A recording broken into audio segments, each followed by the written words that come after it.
Hacking ইতিহাসে সবচেয়ে বড় হামলার ঘটনা নিয়ে তোলপাড় পুরো বিশ্ব। ফোর্বসের রিপোর্ট অনুযায়ী ওবামা কেয়ার নামের এক হ্যাকার চুরি করেছে বিশ্বের 995 কোটি পাসওয়ার্ড। এই পাসওয়ার্ডগুলির মধ্যে রয়েছে বিভিন্ন সোশ্যাল মিডিয়া থেকে শুরু করে ব্যাংকিং পাসওয়ার্ড পর্যন্ত। তবে প্রশ্ন হলো, এই বিপুল সংখ্যক পাসওয়ার্ডের মধ্যে আপনার ব্যাংক বা সোশ্যাল মিডিয়া পাসওয়ার্ড রয়েছে কি? তা জানা সম্ভব না হলেও এই মুহূর্তে কি করণীয় তা বলছেন বিশেষজ্ঞরা। তাই তো এই পাসওয়ার্ডের ডেটাবেস ফাঁসের ঘটনা ঘিরে দেওয়া হচ্ছে একাধিক সতর্কবার্তা। বিশাল সংখ্যক এই পাসওয়ার্ড হ্যাকিং কিন্তু রাতারাতি হয়নি।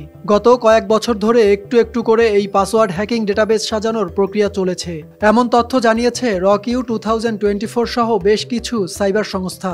রিপোর্ট বলছে যে পাসওয়ার্ড চুরি হয়েছে তাতে রয়েছে নতুন পুরানো সব রকমের পাসওয়ার্ড।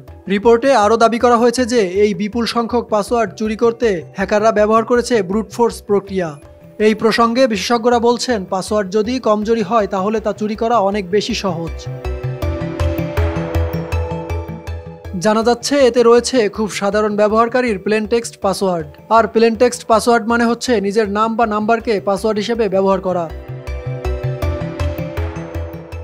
ওবামা কেয়ার নামের এই ছদ্মবেশী সাইবার হামলাকারী হ্যাকিংয়ের পর লিখেন, এই বছরে বড়দিন অনেকটা আগেই এসে গেল, এই রইল তোমাদের বড়দিনের উপহার। তবে এই হ্যাকিংকেও একা করেছে নাকি দলবদ্ধভাবে রিপোর্টে সে বিষয়ে কিছু বলা হয়নি। এখন প্রশ্ন, পাসওয়ার্ড হ্যাকিং থেকে বাঁচতে করণীয় কি? একটা নির্দিষ্ট সময় পরপর পাসওয়ার্ড পাল্টে নিতে পরামর্শ দিচ্ছেন বিশেষজ্ঞরা। বছরের কোনো একটি নির্দিষ্ট দিনে সমস্ত পাসওয়ার্ড পাল্টে ফেলতে বলছেন তারা। ব্যাংকের অ্যাপস লগইন পিন, আর্থিক লেনদেন সংক্রান্ত ও সোশ্যাল মিডিয়া পাসওয়ার্ড সহ বলা হচ্ছে ডেবিট কার্ডের পিনও পাল্টে ফেলতে। এছাড়াও টাকার লেনদেন না করেও কোনো লেনদেন নোটিফিকেশন মেসেজ এসে থাকলে দ্রুত সংশ্লিষ্ট কর্তৃপক্ষ কিংবা আর্থিক প্রতিষ্ঠানের সঙ্গে যোগাযোগের পরামর্শ বিশেষজ্ঞদের। এছাড়াও সকল পাসওয়ার্ডই জটিল ও মিশ্র বর্ণ দিয়ে ব্যবহারের পরামর্শ প্রযুক্তিবোদ্ধাদের।